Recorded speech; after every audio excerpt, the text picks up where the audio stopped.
하나님께 성도 여러분, 한 주간도 평안히 잘 보내고 계시지요? 오늘도 열왕기하 말씀을 가지고 은혜를 나누고자 합니다. 지난주에는 북이스라엘과 남유다 그리고 에돔의 연합군이 모압을 정벌하는 기사를 살펴보았습니다. 모압의 수도 기라레셋까지 전진하여 갔습니다마는 모압의 왕이 자신의 아들을 번제물로 드리는 그러한 잔혹한 일을 벌이게 되고 결국에는 그러한 결사항전하는 모압군의 위세에 밀려서 철군하는 것까지 우리가 살펴보았습니다. 이제 8장부터는 좀 분위기가 전혀 달라지는 모습을 보실 수가 있는데요. 엘리야의 승천 이후 그 선지자직을 개성받은 엘리사가 이스라엘의 신실한 백성들을 돌보기 위해서 이제 그 5가지 이적을 베푸는 모습이 기록이 되고 있습니다. 이 엘리사의 기록을 보게 되면은 유독 그 이적을 베푸는 모습이 많이 기록되고 있는 것을 보실 수가 있는데요. 그러니까 지난주에도 그 모압군을 물리치기 위해서 웅덩이를 파고 물을 끌어오는 그런 이적을 보여준 적이 있습니다. 이제 오늘 보시는 8장부터 보시는 그 엘리사의 그 이적도 또한 마찬가지입니다. 선지생도 가정을 돌보면서 경제적인 이득을 보게 하는 그런 이적도 있고요. 그리고 그 엘리사를 공개하는 수넴 여인의 등남을 하는 것과 또한 그 아들을 다시 살리는 일도 있고요. 그리고 또한 국에 든 그 맹독을 제거하는 이적이라든지, 그리고 보리떡 20개와 채소 1자루를 가지고 100여 명의 백성들을 먹이는 사건, 그리고 또한 아람의 군대 장관 그 나아만의 문둥병 치유 사건 등 아주 수많은 이적을 일으키는 것을 보게 됩니다. 엘리야에게 그 갑절의 영감을 구했던 엘리사가 그 선지자적인 사명을 잘 감당하고도 남았을 정도로 열심히 하나님의 일을 수행하고 있는 것을 보게 됩니다. 한편으로는 이 엘리사가 왜 이런 이적을 많이 베풀고 있나 한번 우리가 생각해 볼 필요가 있는데요. 그 우상숭배가 많이 나던 북이스라엘 백성들에게 하나님의 신앙을 회복시키고 다시 하나님의 백성답게 살게 하려는 그러한 엘리사의 사역을 보면서 일단 우리들의 사역도 한번 생각을 해보게 됩니다. 오늘은 엘리사가 그 제자였던 선지 생도의 가정을 돌보는 모습을 우리가 살펴보고자 합니다. 그러나 영적인 면뿐만 아니라 육체적인, 물질적인 측면까지도 고려해서 보살피는 모습을 보면서 우리들에게 또한 어떤 은혜를 주는지 한번 알아보도록 해보겠습니다. 첫째는요, 성도는 역경을 만날 때 믿음 안에서 슬기롭게 이겨나가야 합니다. 말씀 1절을 보시면 선지자의 제자들의 아내 중에 한 여인이 엘리사에게 부르짖어 이르되 당신의 종 나의 남편이 이미 죽었는데 당신의 종이 여호와를 경외하는 줄은 당신이 아시는 바이니이다. 이제 빚준 사람이 와서 나의 2 아이를 데려다 그의 종으로 삼고자 하니라고 말씀을 하고 있습니다. 엘리사에게 제자, 즉이 선지생도의 아내가 곤경에 처한 상황을 하소연하고 있는 내용이 기록되고 있습니다. 그 선지자가 되기 위해서 준비하는 과정, 이 선지학교는요, 사무엘 시대부터 시작이 된 것으로 우리가 보여지고 있습니다. 이 선지학교는 베델이라든지 여리고 길갈에 있지 않았나 싶습니다. 요즘 말로 말하면 신학교 같은 곳이다라고 생각을 하시면 될 것 같은데요. 단지 그 당시에 그 생도는 결혼을 할 수는 있었고 또한 단체 공동생활을 한 듯합니다. 그런데 이 엘리사의 제자, 이 선지 생도가 어떤 이유에서인지 몰라도 죽게 되고 부인과 2 아들만 남게 되었습니다. 근데 문제는 이 남편이 빚을 지은 상태로 이미 죽었다라는 것입니다. 그 신명기 15장 12절을 보시면은요, 내 동족 히브리 남자나 히브리 여자가 내게 팔렸다 하자 만일 6해 동안 너를 섬겼거든 7째 해에 너는 그를 놓아 자유롭게 할 것이요 라고 말씀하고 있습니다. 이게 무슨 말씀이냐면은 채무자가 빚을 갚지 못했을 경우 그의 자녀를 6년 동안 종으로 삼을 수 있다라는 말입니다. 그러기에 지금 과부된 여인은 엘리사에게 일을 하소연하고 있는 것입니다. 부인의 입장에서 본다면은 뭐 남편이 죽은 것도 견디기 힘든 고통일 텐데요. 더욱이 아들마저도 종으로 끌려가게 되었으니 정말 난감하고 하늘이 무너지는 듯한 그러한 절망감에 빠졌을 것입니다. 우리들은 이러한 모습을 보면서 참 안타깝다라는 생각이 드실 텐데요. 더구나 하나님의 일을 하겠다라는 주의 종의 집안에 이런 비참한 일이 생기는 것에 대해서 하나님은 좀 너무하신 것 아니냐라고 우리가 생각할 수가 있을지도 모르겠습니다. 선지생도가 빚까지 졌습니다. 생활이 아주 매우 궁핍하였다는 말이겠지요. 사실 이런 것은 오늘날에도 마찬가지입니다. 선지생도니까 오늘날 교육전도사라고 생각하면 좋을 듯 싶은데요. 한국의 교육전도사는 거의 최저 시급도 안 되는 금액을 받고 사역하고 있는 실정입니다. 아주 큰 대형 교회를 제외하고는 거의 대부분이 이러한 아주 열악한 상태입니다. 더구나 지금 홀로 남게 된 가족을 생각해 보시기 바랍니다. 참으로 난감한 상황이 아닐 수가 없을 텐데요. 제가 전도사 생활을 할 때 어떤 한 젊은 청년이 저를 찾아왔었습니다. 미국의 IBM에 다니는 아주 유능한 청년이었었습니다. 그리고 이제 막 결혼을 하고 나서 얼마 안 된 신혼부부 청년이었었습니다. 그래서 저에게 이제 와서 상담을 하기는 신학교에 가서 주의종이 되고 싶다라는 것이었습니다. 평소에 그 친구를 이렇게 썩 달갑게 여기진 않았습니다만은 너무 진지하게 상의를 하기 때문에 제가 이제 어느 신학교를 가라, 그리고 어떤 공부를 해라, 그리고 그 공부를 하기 전에 무슨 과목 위주로 어떻게 공부를 해라 라고 제가 이제 가르쳐 준 적이 있습니다. 결국 그 청년은 이제 신학교에 들어가게 되었습니다. 그런데 한 학기를 마치고 나서 갑자기 소천했다라는 소식을 들었습니다.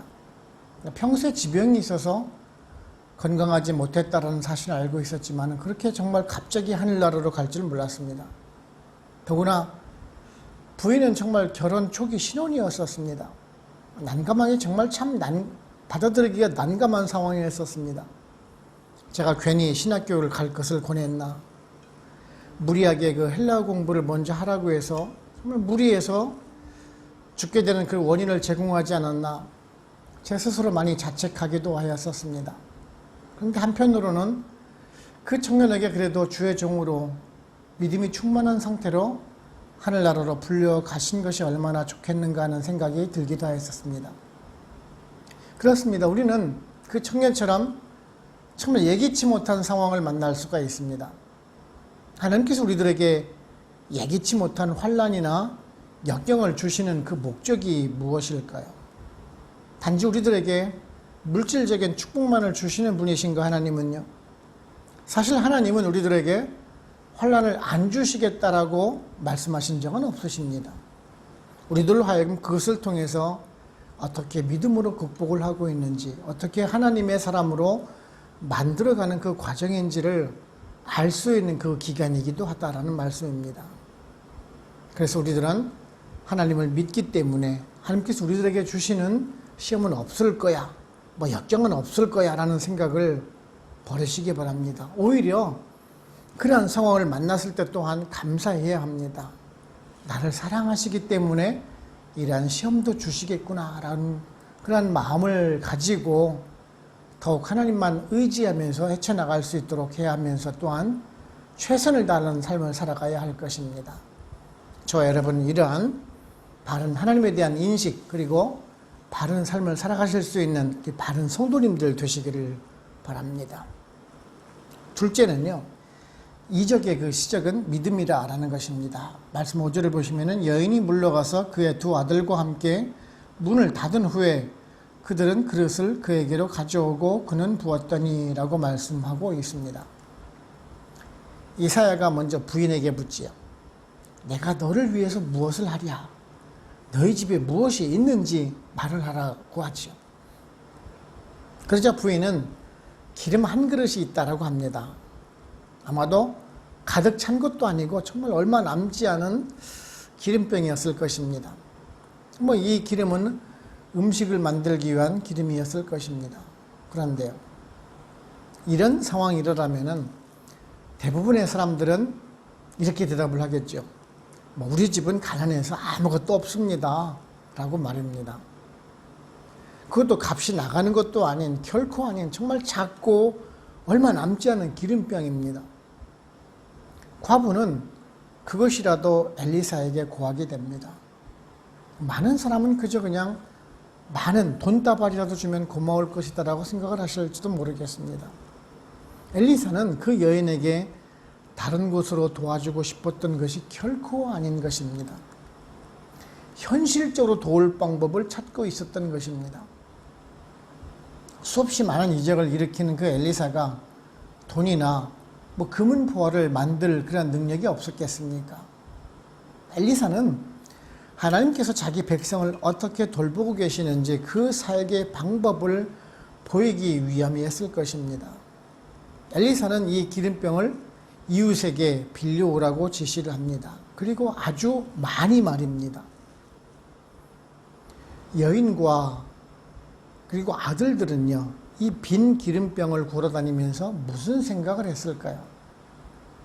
에이, 돈으로 주면 더 좋을 텐데, 차라리 금이나 값어치 나가는 물건으로 주면 더 좋을 텐데, 그런 생각을 했을까요? 아니겠지요.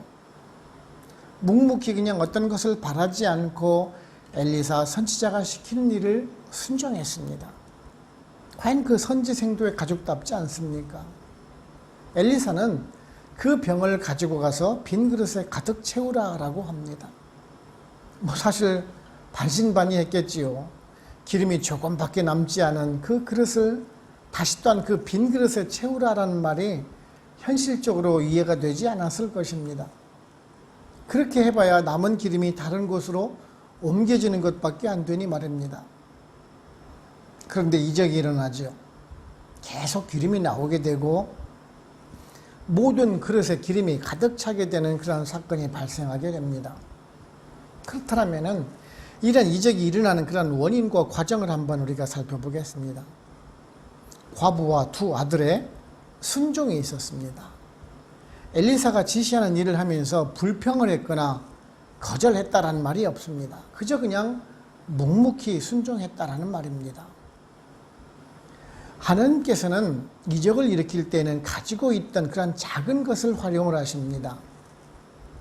주님께서 5,000명을 광야에서 먹이실 때, 그 오병이어 기적을 일으키실 때 그 아이가 가지고 있었던 물고기 2마리와 보리떡 5개로 이적을 베푸셨습니다. 또한 포도주를 만드실 때에도 혼인잔치에서 가지고 있던 포도주 1마리를 그대로 사용을 하셨습니다. 그 물 그대로 사용을 하십니다. 우리는 곤경에 처할 때 하나님의 도우심을 간구합니다. 이런 어려운 상황이 되었을 때 하나님께 간구하는 것은 아주 당연한 것이지요. 그런데요, 혹 우리들은 아주 그것이 단번에 1억 천금이 되어서 일이 해결해 달라라고 기도를 하고 있지는 않습니까? 복권이라도 당첨이 되어서 빚을 일순간에 갚을 수 있기를 바라고 우리는 기도하고 있지 않습니까? 하루아침에 병이 씻은 듯이 낫기를 바라고 있지는 않습니까? 하나님은요, 그렇게 역사하지 않으십니다. 우리들이 가지고 있는 작은 것 하나라도 순종할 수 있는지를 확인을 하십니다. 만일 작은 기름병이라도 내놓지 않고 나는 이제 빈털터리가 없어요, 나는 가진 것이 아무것도 없어요 라고 했더라면 이런 복을 받았을까요? 아니겠지요. 하나님께서는 아주 작은 것, 작은 순종을 통해서 은혜를 베풀어 주시는 것을 우리는 알아야 합니다. 경제적인 어려움이 있을 때 우리는 하나님이 우리들에게 무엇이 있는지 또한 물으시겠죠. 너에게 무엇이 있는지, 내가 너를 어떻게 도와줘야 될지 그렇게 물으시겠죠. 그럴 때 우리가 내민 작은 것을 사용해 주셔서 우리를 도와주실 것이라는 사실을 잊지 마시기 바랍니다. 우리들은 그것이 나에게 마지막 남은 것이기 때문에 아주 못 내놓겠습니다 라는 그런 어리석은 일을 해서는 안 됩니다. 마지막 남은 그 믿음의 순종을 확인하시기 위한 하나님의 음성을 놓치지 말아야 하는 것입니다. 이러한 작은 믿음의 순종이 하나님의 복을 받는 길이라는 것을 깨닫고 언제나 겸손하게 우리를 도우시기를 즐겨하시는 그 하나님의 마음을 생각해 가면서요, 우리들의 작은 순종을 모습을 보일 수 있는 우리 모두가 되기를 원하는 것입니다. 세 번째는요, 하나님은 우리들의 믿음의 분량만큼 또한 은혜를 주십니다. 말씀 6절을 보시면 그릇에 다 찬지라 여인이 아들에게 이르되 또 그릇을 내게라 가져오라 하니 아들이 이르되 다른 그릇이 없나이다 하니 기름이 곧 그쳤더라 라고 말씀하고 있습니다. 이 선지생도의 그 과부와 두 아들은 빈 그릇을 빌려왔고 엘리사의 분부대로 방에 들어가서 문을 닫고 기름 그릇을 가지고 이제 빈 그릇에 따르기 시작을 했습니다. 그런데 이제 빈 그 그릇에 모두 다 이제 기름이 가득 차는 그러한 이적을 보게 됩니다. 그러자 이제 애인 아들에게 다시 이제 묻지요. 다른 빈 그릇이 없느냐라고 묻자 아들이 이제 없다라고 합니다. 여인과 아들은 참 안타까운 상황이 되었을지도 모르겠습니다. 좀 더 큰 그릇을 빌려올 걸, 좀 더 많이 더 빌려올 걸 그렇게 생각을 하지 않았겠습니까? 만일 그렇다면은 빌려온 모든 그릇에 기름이 가득 찰 것이기 때문에 그렇습니다. 사실 처음 그릇을 빌려올 때만 해도 이러한 이적 사건이 일어날 줄은 몰랐겠죠. 만일 알았더라면 더 큰 그릇, 더 많이 빌려올 것이 분명하기 때문에 그렇습니다. 근데 우리가 중요하게 생각할 것은요, 하나님께서 은혜를 주실 때 그 빌려온 그 그릇만큼 부어주신다는 것을 우리는 알아야 합니다. 오늘 말씀하고 있는 그 기름은 하나님의 은혜, 성령의 은사를 상징을 합니다. 이런 의미로 볼 때 그 그릇은 우리가 가지고 있는 그 믿음의 분량이라고 할 수가 있을 것입니다. 즉 하나님께서는 우리가 가지고 있는 믿음의 그 분량만큼 주신다라는 그런 말씀입니다. 그런데요, 중요한 것은 또 하나는 우리는 이것을 물량적인 의미로 해석해서는 결코 안 됩니다. 내가 하나님의 축복을 이렇게 많이 받을 수 있는 사람이야, 내가 하나님의 은혜로 이렇게 복을 받은 사람이야 라고 잘못 생각할 수 있기 때문에 그렇습니다. 제가 지금 말씀드리려는 것은 물질적인 축복의 그 분량을 의미하는 것이 결코 아니라는 것이에요. 어떤 사람은 내가 이웃 성도보다 내가 경제적으로 더 잘 살고 있으니까 내가 더 믿음이 좋은 거야 라고 잘못 생각할 수 있다는 점입니다. 하나님의 은혜는 이러한 물량적인 것으로 측정할 수 있는 것이 결코 아닙니다. 주시는 것도 믿음의 분량이고 받는 것도 믿음의 분량입니다. 즉 하나님은 우리들에게 만족적인 은혜의 축복이 우리들의 분량이라는 점입니다. 좀 어렵습니까? 예를 들어서 두 사람이 똑같이 1천만 원에 1,000만 원의 소득이 생겼다라고 가정을 해보겠습니다. 부자인 사람은 그러겠죠. 아니 뭐 그 정도밖에 안 주셨어? 라고 생각하는 분이 있는가 하면, 아니 그렇게는 많이 주셨어? 라고 생각하는 분이 있을지도 모르겠습니다. 그렇다면 두 사람 중에서 누가 더 많이 은혜를 받은 사람입니까? 그냥 우리는 대부분의 사람들은 똑같이 1천만 원을 받았기 때문에 뭐 같다라고 생각할 수는 있어도요, 하나님 보시기에는 이 후자의 사람에게 더 많은 축복을 받았다는 점입니다.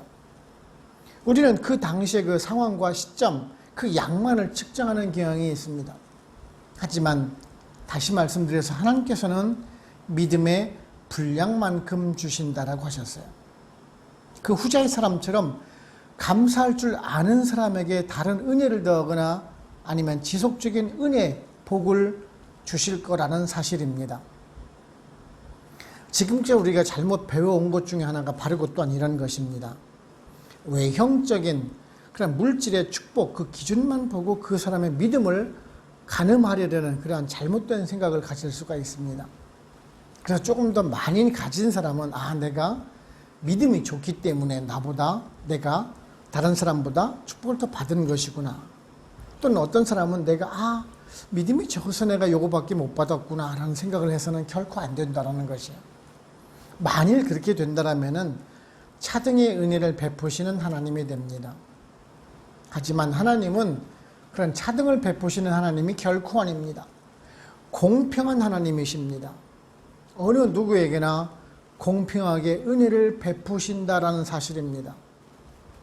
즉 내가 적게 물질적인 축복을 받았구나라고 생각이 들면 내가 그만큼 믿음이 적다라고 생각을 하시면 됩니다. 아, 그래도 나에게 하나님께서 큰 복을 나에게 이렇게 주시는구나, 감사함을 마음을 가지고 있다라면 그것이 큰 믿음을 가지고 있구나라고 생각을 하시면 됩니다. 그릇은 그런 외형적인 그릇의 크기가 결코 아닙니다. 마음의 그릇입니다.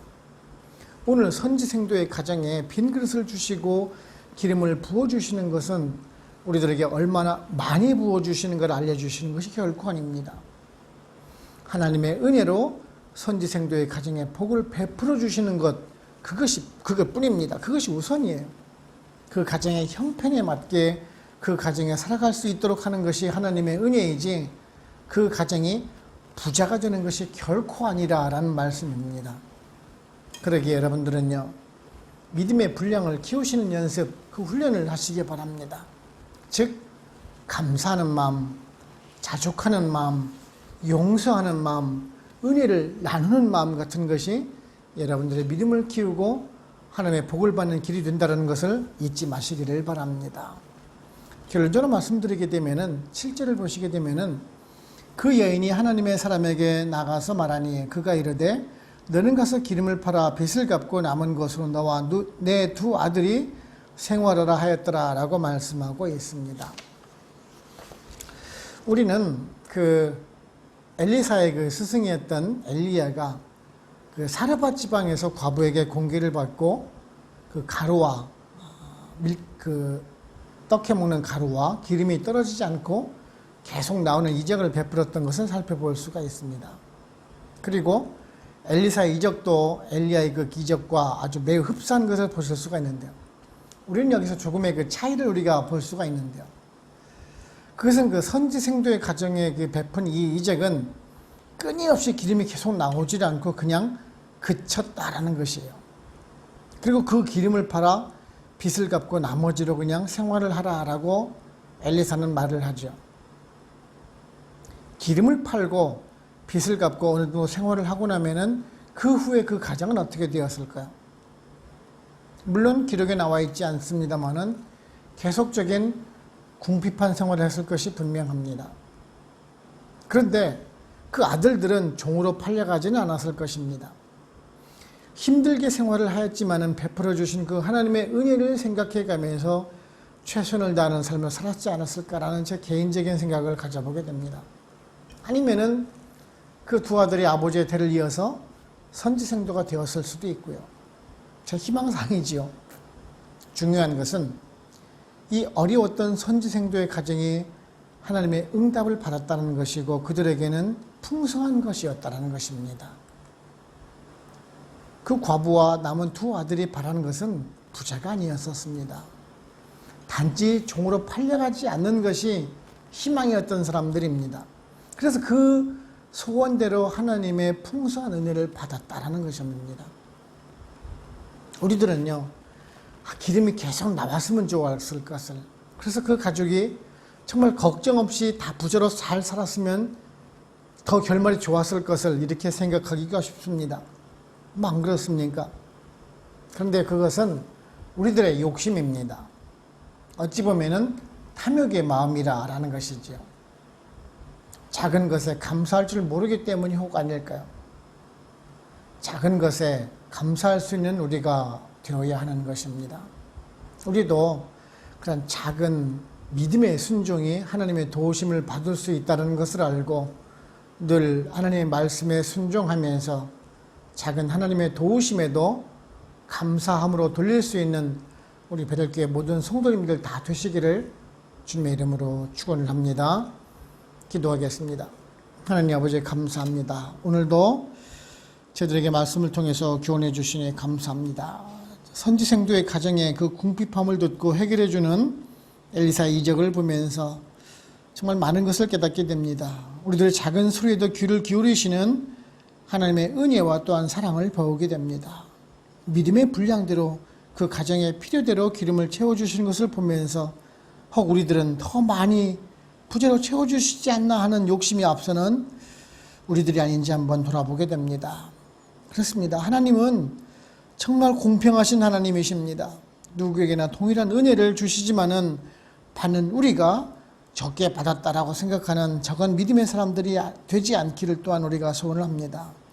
늘 풍족하게 채워주신 그 하나님의 은혜에 늘 감사함으로 그 은혜를 되갚는 마음으로 오늘도 하나님의 말씀을 의지하면서 순종해 나가는 우리 베들교회 모든 성도님들 다 될 수 있도록 성령님 인도하여 주시옵소서. 이제 또한 남은 주일까지 또한 하나님의 은혜 가운데 사랑 가운데 인도하심 가운데 평안한 삶을 살기를 소원하옵고 우리를 주에서 구원하신 예수 그리스도의 이름으로 감사하며 기도하옵나이다.